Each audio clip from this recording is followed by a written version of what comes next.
I've had intermittent internet and power here in Louisiana, as y'all have in Texas. A couple of questions real quick. Mr. Herschel Walker has not had an opportunity to speak up here in the last part of this hearing. If he's still with us, I just wanted to pitch it to him and give him an opportunity to see if there was anything that's been said so far last couple of hours here that he wanted to respond to. Mr. Walker? Yes, I'd like to respond, and I want to thank Ms. Jackson Lee. I'd like to ask, does she know the year of those pictures? And the reason I ask that is whenever I get on a subject, I do facts finding myself. And one of the things I looked up and I asked my mom is how many African American was alive today that was in slavery, which is none. So I go to some of the older people for experience, and I remember my mom mentioning, how could we pay for your great great grandfather being burned to death? Or how could you pay for your great great uncle being hung? And I understand that those pictures are horrible, but right now I think the facts founding is going to be very difficult to go back over history when history is not even taught in school on what we're trying to facts find. And that's what I think is so difficult, because as I was looking up um, reparation, which I've been doing for the last year, it is very, very difficult to find facts on different things of the African American history. And I think that's what's going to be very difficult in what we're doing right now. I appreciate that response. Let me ask you, I know you're passionate about this and you give a lot of motivational speeches to young people and all that. Are there better ways that you think to uplift minority communities and provide opportunities for success than this idea of direct payments of taxpayer dollars? I mean, just in general, what do you say to young people to inspire them in that way? Well, one of the things I say to young people to inspire them is, first of all, and I say, the hard truth is, and I say this, and I don't mean to offend anyone, but I say the African American community have to come together as a group to take care of our own. That's one of the biggest problems we have. We will not take care of our own.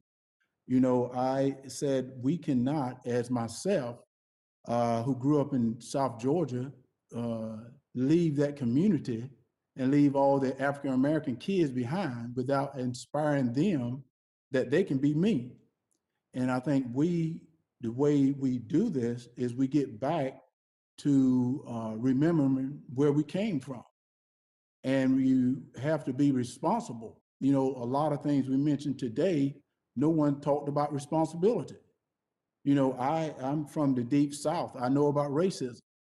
And a matter of fact, we talked about the health. Everyone think I'm healthy, but I was diagnosed at one time as mentally unhealthy because of being bullied as a little kid, because of my weight, because of my speech. But the things that happened to me was dealing with race.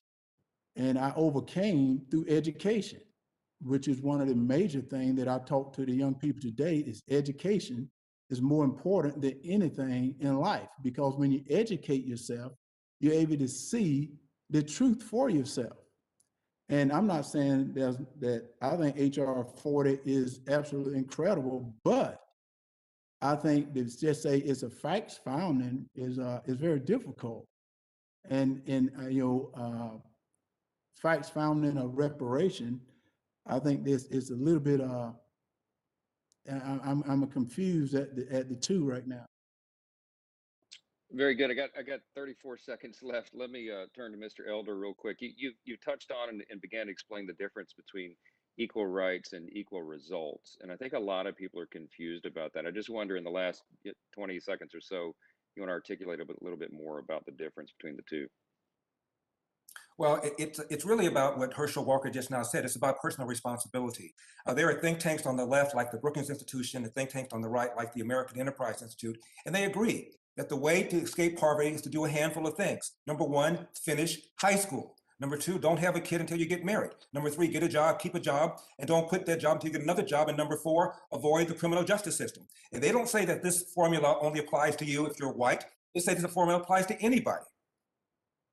Very good. I yield back, Madam Chair. Thank you very much. Thank you so very much. Your time has expired. I think to Mr. Walker and Attorney Elder, that is exactly what HR 40 is, to delve into the facts, to connect the history.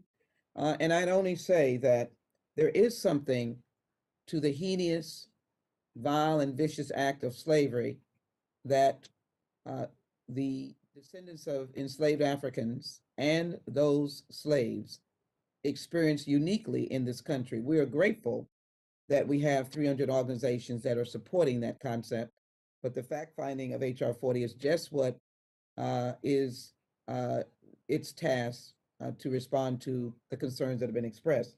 I'd ask unanimous consent to submit into the record the letter from the LCCR, and we thank them for that letter.